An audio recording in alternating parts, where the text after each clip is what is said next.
Dari sekian banyak hadis, ratusan mungkin ribuan, dari berbagai macam hadisnya, dari yang sahih sampai yang dhaif, yang menjelaskan tentang keutamaan, keuntungan, fadilah orang yang bersalawat ini. Lalu ada orang yang bertanya kepada Imam Ramli rahimahullah wa nafa'ana bi ulumih. Ujar orang lawan Imam Ramli itu mengatakan, pertanyaannya, halil abdalu al istighfaru awil istighalu bis salati wassalam ala nabi sallallahu alaihi wasallam aw yufraqu baina man ghalabat ta'atuhu was salatu lahu afdal am ma'asihi fal istighfar lahu afdal. Fa'ajaba bi anna al-istighala bis salati wassalam ala nabi sallallahu alaihi wasallam afdalu min al-istighal bil istighfari mutlaqan. Ujar orang, wahai Imam Ramli, mana baiknya, mana lebih utamanya kita beristighfar dengan bersalawat dan salam atas Nabi? Mana afdalnya?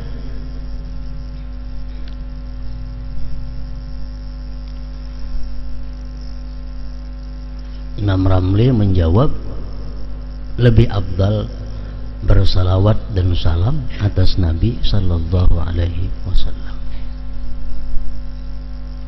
Atau ujar orang, pertanyaannya,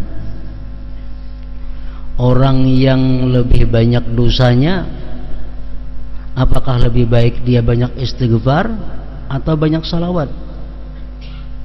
Kalau orang itu orang saleh, orang itu orang yang kada banyak dosa, sudah jelas lebih baik banyak salawat daripada banyak istighfar.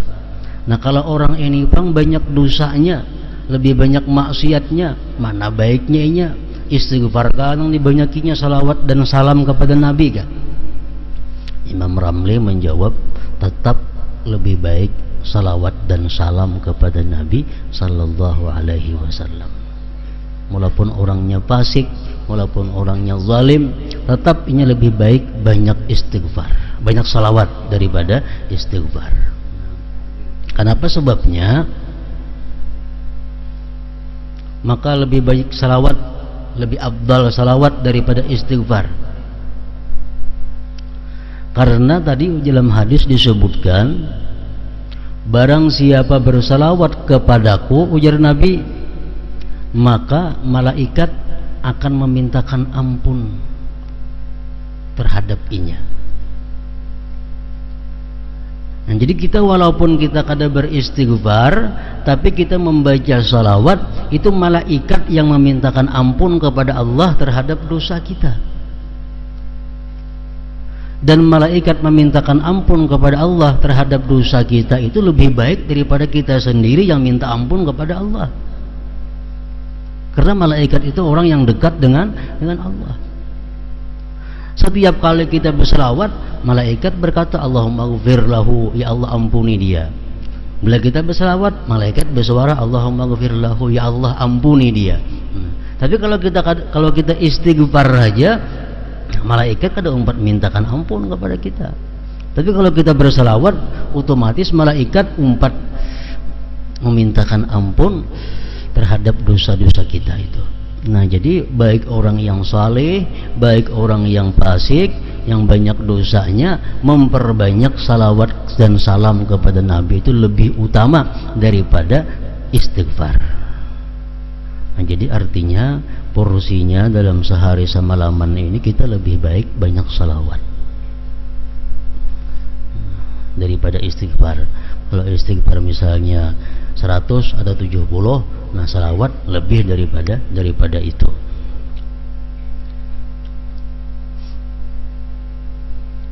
Ada lagi pertanyaan kepada Syekh Abdul Abbas At-Tijani. Beliau ditanyakan, mana afdalnya membaca Al-Quran dengan baca salawat kepada Nabi?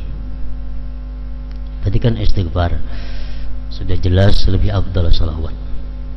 Nah sekarang Quran, Mana abdalnya kita membaca Quran dengan membaca salawat dan salam kepada Nabi. Abdul Abbas At-Tijani mengatakan, bagi orang-orang yang lebih banyak dosanya, bagi orang-orang yang tergolong fasik, lebih baik membaca salawat daripada membaca Al-Quran. Kalau orang-orang yang saleh, orang-orang yang sudah lebih banyak taatnya daripada maksiatnya, lebih baik dia memperbanyak membaca Al-Quran daripada membaca salawat. Nah, ini perkataan Syekh Abdul Abbas. Kenapa sebabnya? Karena kalau orang fasik itu membaca Al-Quran, Quran itu kalamullah. Quran itu adalah wahyunya Allah. Kalau orang fasik membaca Al-Quran, dikhawatirkan satu, kurang beradab dengan kalam Allah. Yang kedua, barangkali yang dibacanya itu Al-Quran mengutuk dengan dirinya sendiri. Misalnya orangnya zalim, kalau membaca Al-Quran, dalam Quran ada apa? La'natullah 'alaz zalimin, laknat Allah atas orang zalim. Berarti dia melaknat dirinya sendiri.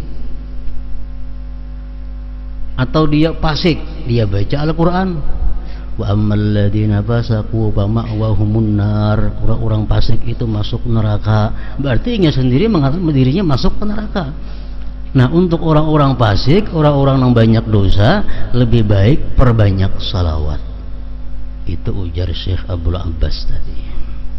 Dalam kitab Sa'adatud Darain, panjang lebar dijelaskan kisahnya itu.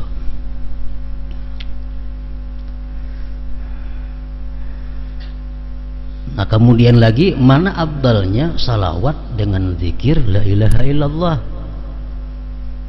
Nah, itu sudah disebutkan oleh Rasulullah Sallallahu Alaihi Wasallam bahwa abdalul zikir, paling abdal zikir itu adalah la ilaha illallah. Itu paling abdal sudah. La ilaha illallah itu sama nul jannah, itu harganya surga.